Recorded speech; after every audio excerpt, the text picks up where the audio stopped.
Glória a Deus. Estamos no nosso quadro Gente de Paz, começando agora esse papo muito especial com o pastor Obadias. Para você que não conhece o pastor Obadias, se é que tem alguém em Campos que não conhece, o pastor Obadias foi pastor da igreja, da primeira igreja batista de Campos durante 40 anos. Paz do Senhor, pastor Obadias, dona Eli, paz do Senhor.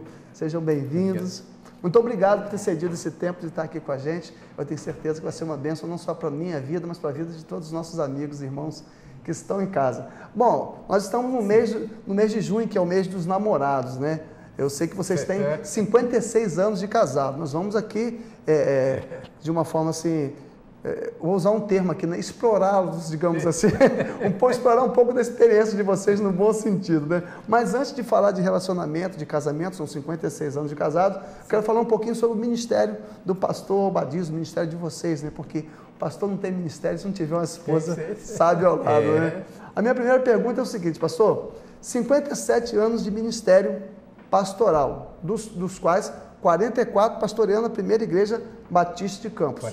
40 anos, né? 40 anos à frente da igreja batista de Campos. O senhor pode dizer hoje, como Paulo disse, combati o bom combate, acabei a carreira, guardei a fé?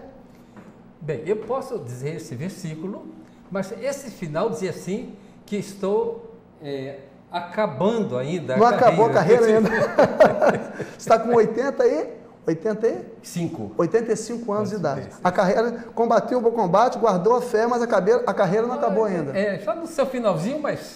Você continua pregando ainda, pastor? Continuo. Continua. Por outra, os colegas convidam para pregar em suas igrejas e estamos indo. Glória a Deus. Continua fazendo a obra do Senhor, né?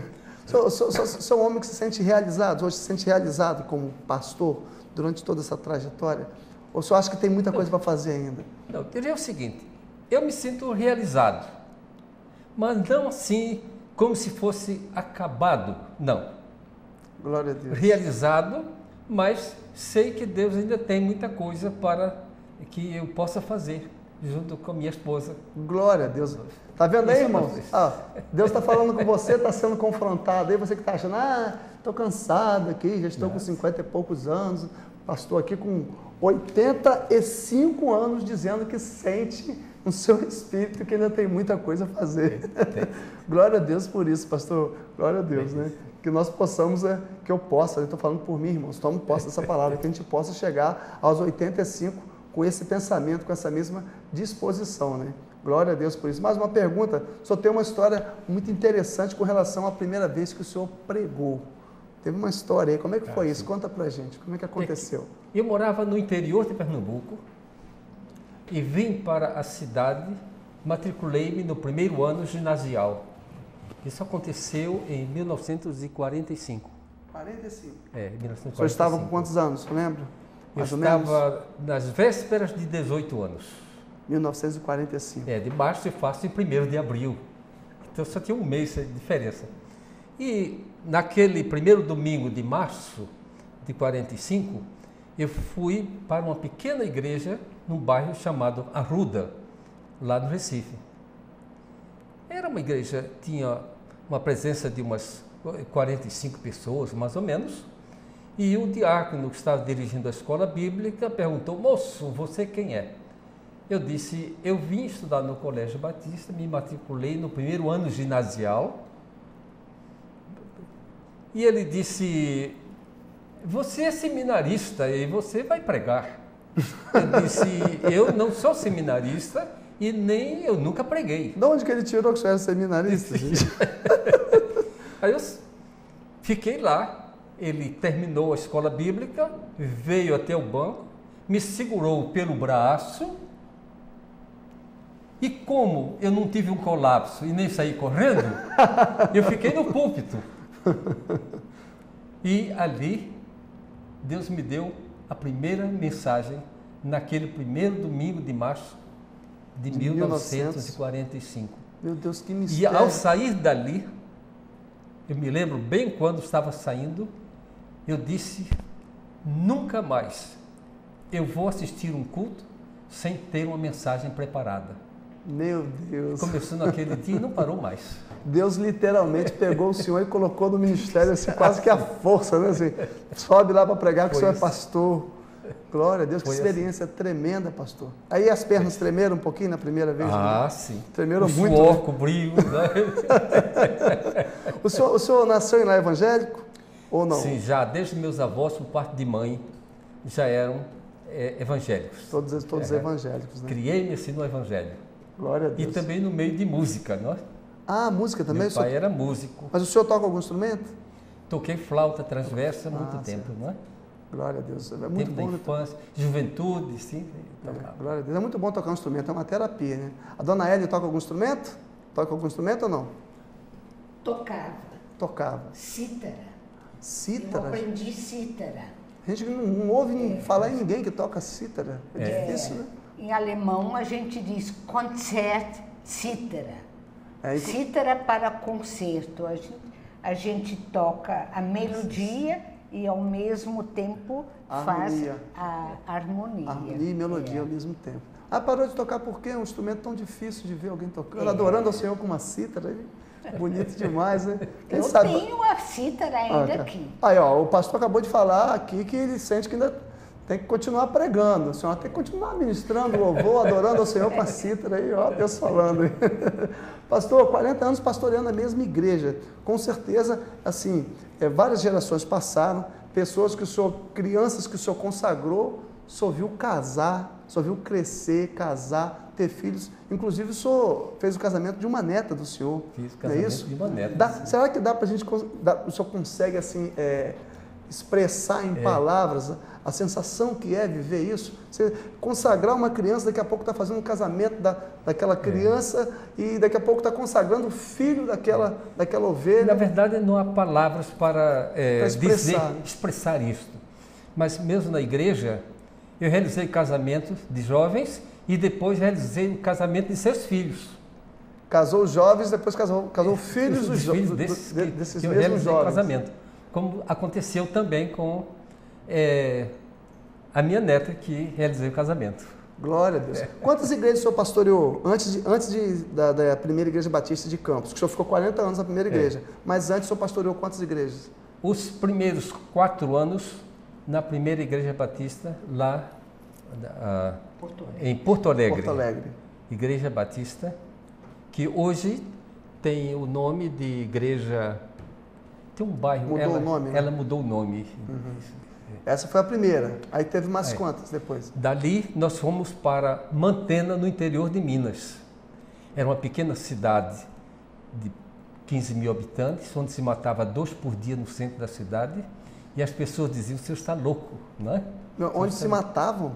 2 por dia no centro da cidade. Uma cidade pequena, 10 com 15 mil habitantes. E Deus nos deu... Parece o Velho Oeste, meu Deus, não tinha lei nesse lugar. Deus nos deu 6 anos e meio naquela igreja e foi um motivo de uma verdadeira revolução espiritual na cidade. Os homicídios caíram. A ponto de mudarem até todo o grupo de padres da cidade por causa disto. Cadê o evangelho que chegou? A palavra de Deus chegou trazendo vida, colocou os principados para correr da cidade. Mudou a história. Foi uma história muito bonita. E essa foi a segunda igreja que o senhor pastoreou. De lá, nós fomos para uma igreja que estava muito fraquinha em Vitória. E Deus colocou no nosso coração que deveríamos ir para lá. E nós fomos. E em 4 anos, Deus nos deu muitas bênçãos. A Igreja Batista da Praia de Suá. Ficaram 4 anos lá. Ficamos 4 anos. Foi quando Deus nos chamou para vir para Campos. Graças a Deus por isso. Onde ficou 40 anos à frente da primeira igreja batista. Agora, o senhor é pernambucano. A senhora, dona Eli, é gaúcha. Que mistério! Como vocês se conheceram? Onde que foi? Como é que foi o encontro de vocês? Pode contar, dona Eli. Posso falar. Eu já fui chamada para estudar no ITC, que hoje é o IBER, mas era o ITC. Eu me senti vocacionada para o ministério do Senhor e fiz uma decisão na igreja de Santa Maria. E eu iria para o Rio de Janeiro, vinha para o Rio de Janeiro para estudar no curso, me preparar para o trabalho. Para fazer a obra. Mas o Obadias Enquanto já isso... estava um ano no seminário. E ele resolveu fazer uma visita pelas igrejas do Rio Grande do Sul. Olha Deus aí. Olha só. Aconteceu que o missionário Chaplin, lá de Porto Alegre, Que era o secretário executivo. Ele foi até o seminário e usou um texto bíblico usando, vai para a Banda do Sul. E eu pensei naquela ocasião, que bom conhecer o Sul, não sabia nada do Sul, porque eu vim recebeu aquela palavra, e estava estudando no Rio. Aceitei o convite para trabalhar com as igrejas batistas diversas, uma semana em cada igreja.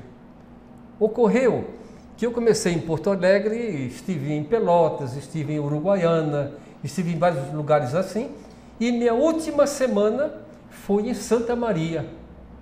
Justamente onde onde eu estava. Dona Hélia estava. E quando estávamos lá, era preciso que alguém me ajudasse, porque eu fazia EBF sozinho, tudo.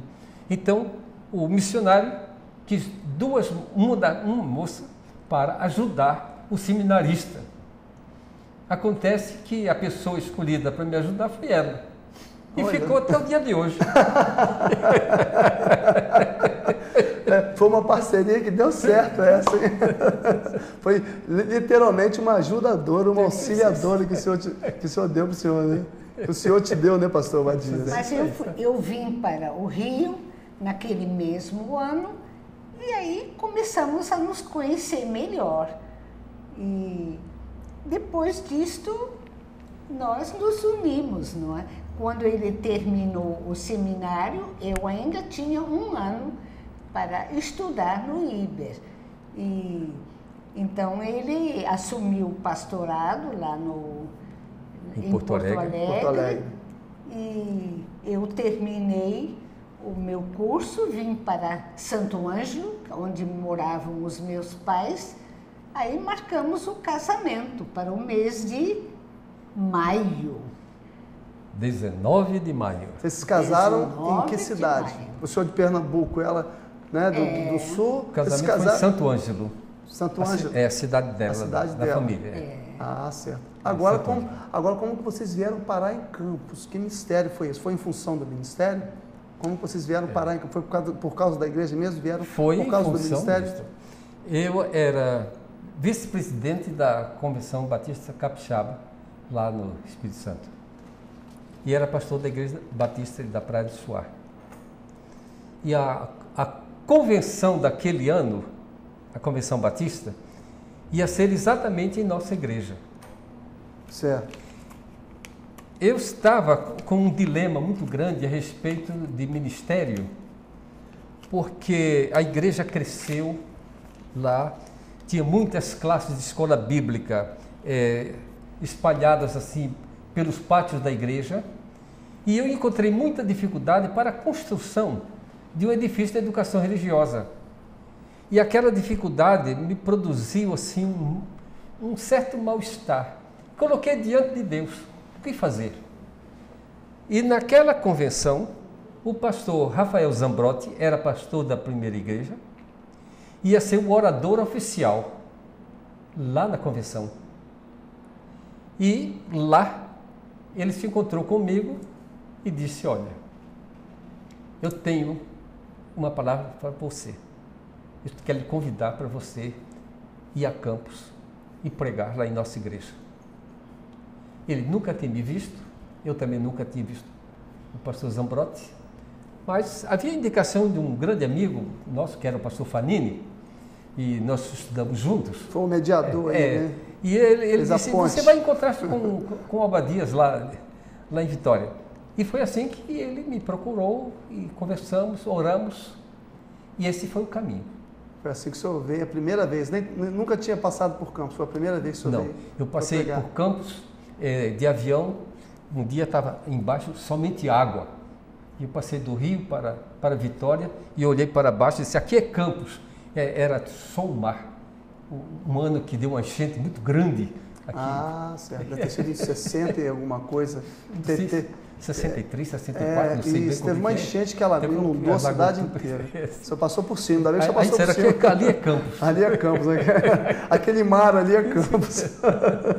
Bom, para a gente terminar esse primeiro bloco aqui, eu queria que o senhor, com toda essa experiência ministerial adquirida, né, que o senhor, são 57 anos de ministério, não é isso? Que conselho o senhor pode dar para os pastores que estão começando no ministério, enfim, estão com 10 anos. Quem está com 10 anos de ministério está começando, para quem tem 57 anos, né? Quem está com 10 anos de ministério está começando. Que conselho o senhor pode dar para os pastores que estão começando o ministério, ou que já estão aí um tempo no estrado, e a senhora, né, também, que conselho pode dar para as esposas dos pastores, começando pelo pastor Badias? Eu diria a primeira coisa, tenha convicção de que Deus realmente lhe chamou para o ministério, fundamental. E segundo, seja persistente naquilo que Deus colocou no seu coração. Aleluia. E faça da melhor maneira que for possível. Glória Tudo diante do Senhor. Amém. Esse é o caminho. Esse é o caminho. Não tem outro caminho, é esse. Não tem, é esse. É simples, né? É simples.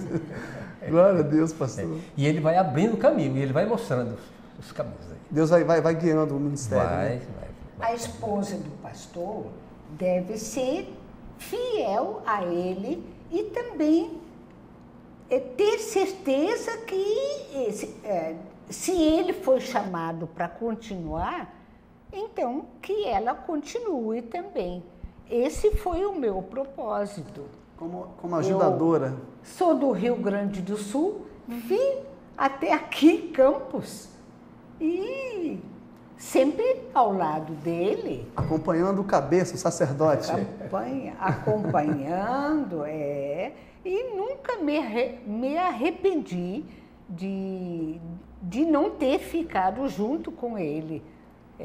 Mesmo os meus pais, a minha mãe faleceu, meu pai faleceu, eu pude estar somente alguns dias lá com eles, no Rio Grande do Sul, lá no... Ou seja, pagou um preço, né? Deixou a família, deixou a parentela. Tive que deixar. E ele foi sempre muito jeitoso nessas situações. Né? Ah, meu Deus, é sobre e isso até hoje. É sobre isso que nós vamos falar no próximo bloco. Irmãos, não saia daí não. Nós falamos um pouco sobre o ministério, mas nós estamos no mês de junho, né, o mês dos namorados. No próximo, logo após o intervalo, um intervalo curtinho, muito rápido, nós vamos falar justamente sobre relacionamento. Casados aí há 56 anos de casamento, não sai daí não, porque você tem muito para aprender. Aí você pode estar pensando assim, mas eu sou solteiro. Mas você vai casar um dia, irmãos. Fique aí que você vai ser abençoado. Intervalo muito rapidinho, eu volto já com você. Não sai daí não, fique com a gente e fique na paz. Estamos apresentando Tarde de Paz.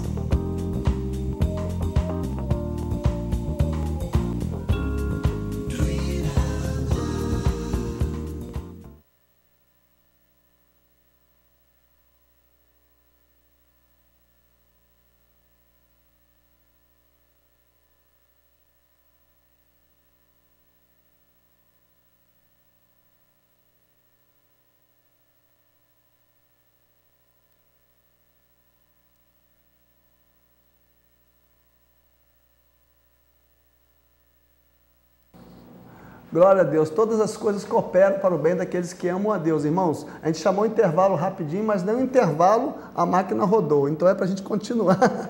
Teve um probleminha técnico ali, voltamos mais rápido do que a gente imaginava. Deus está nesse negócio. A gente estava falando no primeiro bloco aqui, né, acerca do ministério pastoral, tocamos no assunto do ministério, acerca do ministério do pastor Badias, né? Por que não dizer do ministério do pastor Badias e da dona Eli, porque sem uma esposa do lado ninguém consegue ter ministério, né, pastor?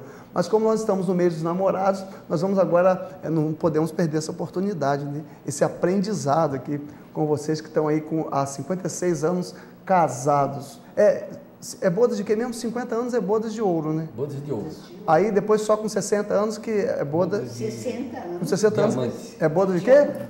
Bodas de diamante. Ó, em primeiro lugar, parabéns a você, a vocês por essa caminhada. Isso já é um presente de Deus, né? 56 anos de casado. Bom, antes de fazer a primeira pergunta, eu queria ler gostaria de ler o trecho de uma entrevista que eu achei muito bacana, que diz o seguinte: um casal fazendo 50 anos de casado, vocês já passaram, estão com 56, o casal com 50 anos de casado foi perguntado numa entrevista sobre qual era o segredo do sucesso desta longa caminhada a dois. O marido começou dizendo o seguinte: você conhece aquele pão que chamamos de bengala? Pois é, eu adoro comer o bico daquele pão. Porém, desde que nós nos casamos, eu corto o bico do pão e dou à minha esposa. O repórter foi para a esposa e perguntou à esposa: e a senhora, qual é o segredo? E ela respondeu o seguinte: eu detesto o bico do pão. E há 50 anos que eu estou comendo sem reclamar. Ou seja, a gente viu que ele, né, abria mão do que ele gostava para satisfazer a esposa dele. E ela também comia sem gostar para poder satisfazer o marido. A gente pode dizer então que dar preferência ao outro, né, renunciar muitas vezes, seria um dos segredos do casamento, né, desse casamento abençoado aí que já dura 56 anos? Sem dúvida nenhuma, a necessidade de nós compreendermos o outro, alcançarmos o outro e abrirmos mão de coisas que nós gostamos e apreciamos, desde que aquilo vá fazer bem ao outro. Quando ele quer o bem do outro, ele está pronto para renunciar a alguma coisa. Abrir mão do que for preciso. Do que for preciso. Até do bico do pão. Seria isso mesmo, não é?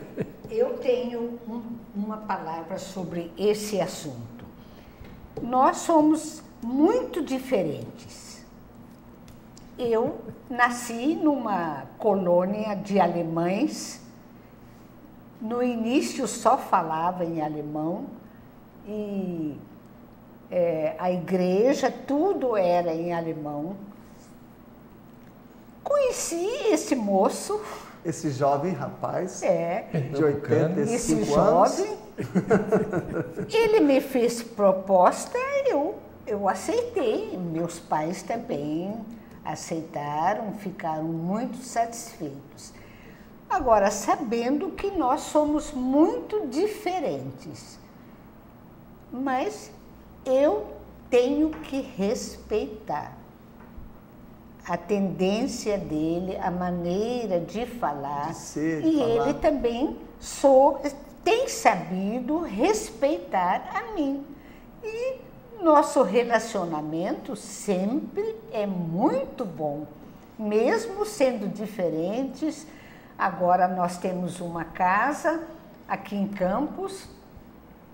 Eu não fiquei entendendo no início como que Deus nos deu essa casa aqui em Campos, porque eu podia voltar para o Rio Grande do Sul, ou ter lá mais próximo dos meus parentes, mas não foi possível. Eu não gosto mais do frio. Eu acho a temperatura melhor aqui. Você se acostumou? Acostumei esses anos todos. Então, eu não tenho vontade de voltar. Mas no início teve que ceder, né? E se sujeitar a essa mudança aí, né? Aceitar essa mudança. Exato. E a casa que Deus nos deu é nossa, uma casa grande. Fizemos para receber os filhos e os netos. Eles têm espaço para poder brincar. Quantos filhos? Quantos filhos vocês têm? 3 filhos. 3 filhos. 3 filhos. Quantos e 5 netos. 3 filhos e 5 netos. Que bênção. Agora a senhora domina bem o alemão, né? Porque morava numa região que foi colonizada por alemães, né? Como se diz, eu te amo em alemão? Ich liebe dich. Como que é? É difícil. Eu. Liebe, amo a você. Então fala de novo. Ich liebe dich. Você já ouviu muitas vezes essa frase em alemão? E nós dizemos sempre mutuamente, mein Schatz. O que significa? Traduzindo? Mein Schatz é tesouro. é meu tesouro. Oh, meu Mas tesouro. é Meu como se tesouro. em português a gente diz meu querido, mas em alemão a gente diz mein Schatz. Eu não chamo de Obadias, eu chamo ele de Schatzi. Schatz. É Schatzi. Tesouro. E ele também me Tesouro chama de querido. Schatzi. É, O senhor aprendeu mais alguma coisa do alemão? Ou só É só assim mesmo um pouco. a assim, paz do Senhor em alemão? Como se diz? A paz, A do, paz Senhor. do Senhor. Der Friede Gottes. De Friede. Friede. Friede.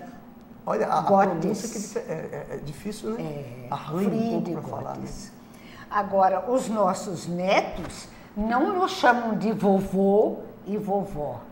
É opa e oma. Opa e oma. Que traduzido significa Vovô. vovô mesmo em alemão. E eles chamam em alemão. Oma. Oma. Vovó em alemão. Opa. Até os netos estão aprendendo um pouco do alemão. No curso de casais lá da igreja, eu gostava de terminar sempre um certo momento de palestra dizendo, quando ele falava a respeito da nossa vida, dizia assim, bem, eu aprendi a tomar chimarrão e ela aprendeu a comer cuscuz. Só teve que aprender o chimarrão e ela teve que aprender a comer. E ela aprendeu a comer cuscuz. Pronto, E tá o ele segredo. gosta do chimarrão. Eu gosto do chimarrão. E nós tomamos juntos. Glória a Deus. Eu já experimentei uma vez, achei um pouco assim amargo e tal. A gente não está acostumado, né? Mas é Acho pouco assim amargo. mesmo. É assim mesmo. Depois acostuma, né? Acostuma. É verdade. Mas falando dessa questão de ceder, é importante dizer o seguinte: muitas vezes as pessoas casam e elas querem mudar o cônjuge. Isso é muito perigoso. A gente tem que aceitar a pessoa. Isso é loucura Não querer mudar a deve. pessoa, né? Não Respeitar deve. a pessoa do jeito que ela é. Aceitar como é. Ele me aceitou como eu sou. Procurando compreender. E eu aceitei como ele é. Procurar compreender o outro. Tem que procurar compreender o outro. Senão daqui a pouco você quer mudar a pessoa, não tem como. A pessoa tem é como. daquele jeito, tem Não, aquela não há natureza, como. né? Não tem como mudar. Isso exatamente. é que eu aconselho a todos os que nos Aí estão pode ouvindo. falar para aquela câmera ali, ó. Pode mandar um recado. aqui. Manda um recado, pode mandar um recado. Sim, pode. Eu aconselho a todos os noivos e todos os casados que aceitem o seu cônjuge como ele é. Nós não podemos mudar ninguém. Nós temos que aceitar. E Deus vai nos abençoar, como Ele tem nos abençoado. Glória a Deus, eu não tenho nenhuma dúvida disso. Agora, outro dia, a gente tem sempre a pergunta do dia, né? A semana passada, uns 10 dias atrás, não me lembro, a nossa pergunta foi o seguinte: quem cede mais, o homem ou a mulher? A gente está falando aqui sobre ceder, sobre renúncia no casamento. No caso de vocês aí, quem cede mais? Agora é a hora da verdade. Quem cede mais, o pastor Obadias ou a dona Eli? Ou está mais ou menos empatado? O que você acha? O que você acha, pastor? Eu acho que é mais ou menos empatado mesmo. Está mais ou menos meio a meio? Vamos trocando de acordo com as situações que vêm. Nós temos que raciocinar a respeito daquilo. Ela tem razão, então ela tem razão. Se ela tem razão, pronto. Você tem, não, só porque eu sou o cabeça. Só porque eu tenho que não. Ela está certa. Pronto. Até que tem umas pessoas que falam isso, não sei se você tem respaldo bíblico para falar isso, mas as pessoas falam no mundo, né? Que o homem é o cabeça e a mulher é o pescoço. Né? A gente tem que ter essa sabedoria, né? De, poxa, eu sou o cabeça, eu sou o sacerdote. Tem gente que leva isso muito assim, né? Aquela coisa do machismo, eu sou o cabeça, sou o sacerdote, tem que me respeitar. Não, eu sou o cabeça, sou o sacerdote. Mas o que a minha esposa falou, ela está certa. Então eu vou ali por onde ela Por isso que casamos. E por isso que está dando certo. E até é por hoje. isso que dá certo. Glória a Deus. Bom, amor é fundamental, a gente sabe, paixão, tudo isso é importante. Mas nós podemos dizer que a amizade é também um dos pilares muito importantes do casamento, pastor? Sim, porque muita gente pensa que amor e amizade é a mesma coisa. Não é. São estágios diferentes, situações diferentes. Agora, diz assim, eu tenho amor. Porque ele tem amor, mas exige, praticamente obriga que o outro faça o que ele quer. Então, Aí ele não cultiva amizade. Ele quer um amor egoísta. Egoísta, né? Não é? Eu em primeiro lugar e pronto. E pronto. É a cultura Agora, do eu e não do nós. A amizade é você trabalhar junto com o outro, compreender o outro, e isso vai se desenvolvendo e praticando a unidade da família. Somos diferentes, mas ao mesmo tempo somos coerentes com uma coisa. Deus nos fez um para o outro, somos casados, e Deus nos deu uma vida para vivermos juntos. Glória a Deus. Então a amizade é muito importante, né? Até porque a gente precisa ter amizade. As pessoas muitas vezes confundem, como o senhor falou, né? Acham que amor e amizade são a mesma coisa. Por exemplo, vou citar um exemplo que você pode ser pai, né? Ter um filho, ser o pai biológico, mas não ser amigo do seu filho. Né? Porque quando a gente tem amizade, a gente conversa, a gente compartilha as coisas que estão acontecendo, a gente chora junto, a gente dá risada junto, tudo que acontece a gente compartilha. Isso é amizade, e é fundamental no relacionamento, né? Vocês podem dizer que vocês têm cultivado essa amizade durante todos esses anos. Glória a Deus. Mas com certeza também, né, a gente sabe que a gente tem que afirmar que a base para o sucesso no relacionamento é o quê? É a palavra de Deus e a obediência à palavra de Deus.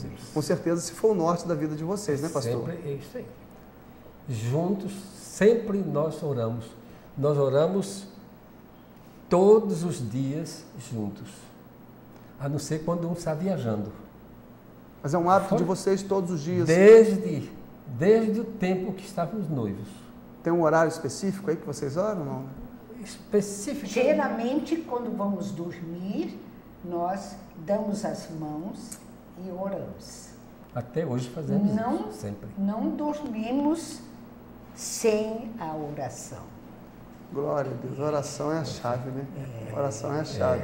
Abre as portas do céu, né? E Deus nos dá sabedoria para conduzir o nosso relacionamento, que realmente a gente não pode ser romântico ao ponto de dizer que é muito fácil, não. Lidar com uma outra pessoa é um desafio, porque são pessoas diferentes, pensam de maneiras diferentes, mas é realmente um grande desafio. Eu costumo dizer sempre, pastor, que o nosso cônjuge é a maior ferramenta que Deus nos dá para trabalhar o nosso caráter e até para trabalhar a nossa vida com Ele, né? Porque ser crente, ser cristão fora de casa, não é tão difícil assim, mas dentro de casa, aí que é um grande desafio, né? Porque ali é o testemunho, é a sua esposa que está com você no dia a dia, quando vem ali as aflições, né? Momentos às vezes de estresse que acontece, é ali dentro de casa o melhor lugar para você praticar a mansidão, o domínio próprio. Não é isso mesmo? Estou falando certo? É exatamente isso. Então, a nossa esposa é um instrumento de Deus, né? E o marido também é um instrumento de Deus. Perfeitamente. Para a gente praticar. Para o aperfeiçoamento dos santos. Para o aperfeiçoamento dos santos. Glória a Deus. Porque aí não tem como fugir, né? Vocês moram juntos, estão sempre juntos. Com o irmão na igreja, né? Como acontece às vezes, você se arranhou um pouquinho, o irmão vai para casa, você vai para sua casa, aí passou uma noite, 2 noites, você voltou tudo ao normal, acalmou os ânimos, voltou tudo na perfeita paz e tal. Agora, dentro de casa, não. Quando dá aquela lixadinha, sabe? Que há um conflito, tem que ficar junto ali, tem que conviver em paz e em harmonia dentro de casa. E é um desafio muito grande, né? Ter uma dificuldade qualquer, houve um certo desentendimento, mas... Que é normal de acontecer. Passou aquele momento, e conversar, estar em entendimento e lidar normalmente. Nada de cara fechada, ficou de mal, nada disso. E também valorizar as coisas simples da vida. Vocês Nunca ficamos de mal. Nunca ficaram de mal? Nunca. Isso é muito forte. Tem casal que fica de mal realmente. Não é um dia não, 2, 3, uma semana. Chega em casa, não se fala. Vocês nunca ficaram. Sempre resolveram tudo em oração. E depois o seguinte, seja como for, chegar, conversar com a pessoa. Eu estou com sede, dá um pouco, vou fazer me arranjar um pouco d'água. Pronto, aí já quebrou aquela situação e vai tudo. Já começa o diálogo a partir daí, né? O copo d'água já é um pretexto para começar, né? Para começar. Tem que criar uma situação para começar, para voltar a conversar, né? Restabelecer o diálogo. Exatamente. Vocês sempre assim gostaram de vamos dizer assim, fazer as coisas simples da vida, é isso que eu quero dizer. Por exemplo, sair para tomar um sorvete com a esposa. Pode ser uma coisa muito especial, simplesmente ir ali na Praça São Salvador, ali, comer um churro, comer uma pipoca, porque às vezes as pessoas falam assim, a gente vive numa rotina porque a gente não tem dinheiro. Não, você pode simplesmente sair para passear, bater um papo, fazer uma caminhada. Vocês adquiriram esse hábito, vocês têm esse hábito de caminhar para bater um papo, sair para tomar um sorvetinho, alguma coisa assim? Isso. Até hoje? Até hoje a gente faz. Desde isso. o começo do namoro, dona Hélia? E mais, eu tenho uma coisa também seguinte, é que eu, por exemplo, eu não sei, você diz assim, eu vou sair, eu vou até a sorveteria tomar um sorvete sozinho. Eu tenho que ir com ela. Se ela não pode, então eu tenho que trazer o dela, o sorvete para ela. Isso é muito importante. E não sozinho.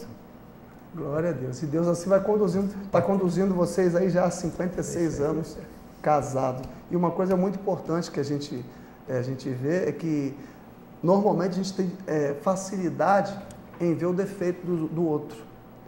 E tem uma dificuldade em ver as qualidades. A gente olha mais para o defeito do que para as qualidades. Aí fica complicado, né, pastor? Fica complicado, porque isso só vai prejudicando, só vai afundando o relacionamento. O relacionamento vai ficando prejudicado porque a mente está voltada só para pensar nos defeitos. Agora, não é um só que tem defeito. Todos dois têm defeito. Todos nós temos defeitos. É verdade. Agora, se só vamos olhar o defeito do outro e eu não olho os meus, daí precisamos trabalhar para entender que assim como ela tem defeito, eu tenho defeito. Então, vamos aprender a conviver e a vencer esses problemas. Essas diferenças. Que todos nós temos esses problemas. Cada um vem de um lar, de uma cultura, de situações diferentes. E aí nos unimos. E se não sabemos tratar disso aí, vamos prejudicar o relacionamento. É verdade. Dona Hélia, concorda, dona Hélia? Concordo, porque é assim que fazemos. Na prática, né? Na prática é assim que se chega aos 56 anos de casado. Glória a Deus, glória a Deus. Bom, eu estou lendo uma observação aqui que eu anotei hoje quando estava pesquisando algumas coisas. Um relacionamento não é feito de eu ou meu, mas de nós e nosso. Isso é uma grande verdade, nós, né? Tudo é dos dois.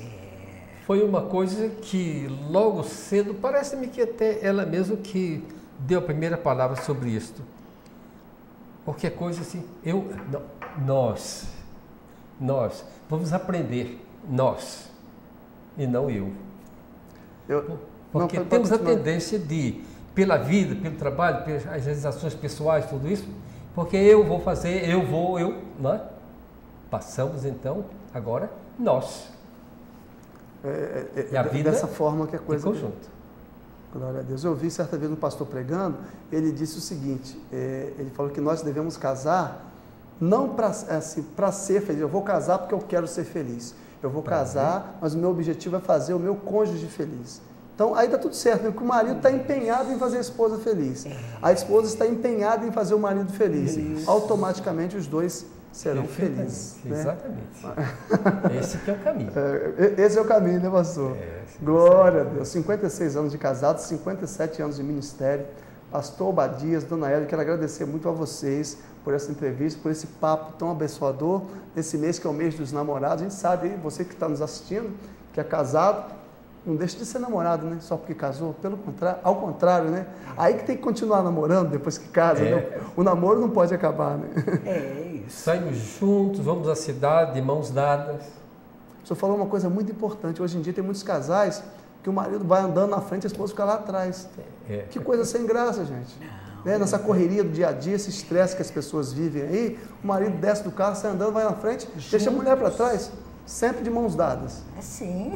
Coisa linda, que Deus me dê a graça, o privilégio de chegar nessa idade, comemorar 56 anos de casado, 60, Meu Deus do céu, será que eu chego lá, pastor? Pedi para o senhor orar por mim, depois de acabar a entrevista, irmão. Vou aproveitar essa bênção aqui, esse casal, aproveitar esse pastor abençoado que coloca a mão na minha cabeça e ora por mim aqui, pastor, derrama essa unção sobre a minha vida. Mas eu quero agradecer muito a vocês por esse papo que nós tivemos aqui, mas não encerramos ainda não.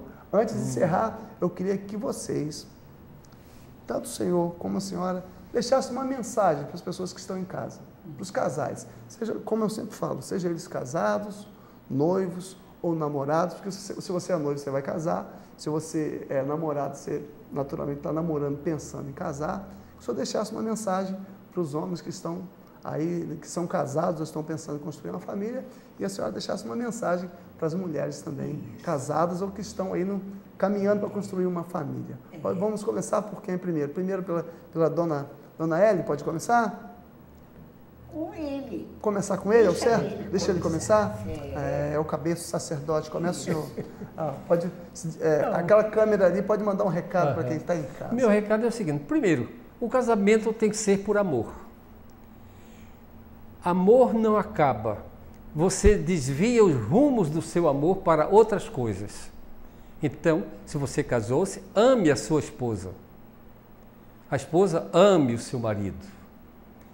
E esse amor irá crescendo e não decrescendo. Ele não vai se desviar para outras coisas. É preciso compreender o outro.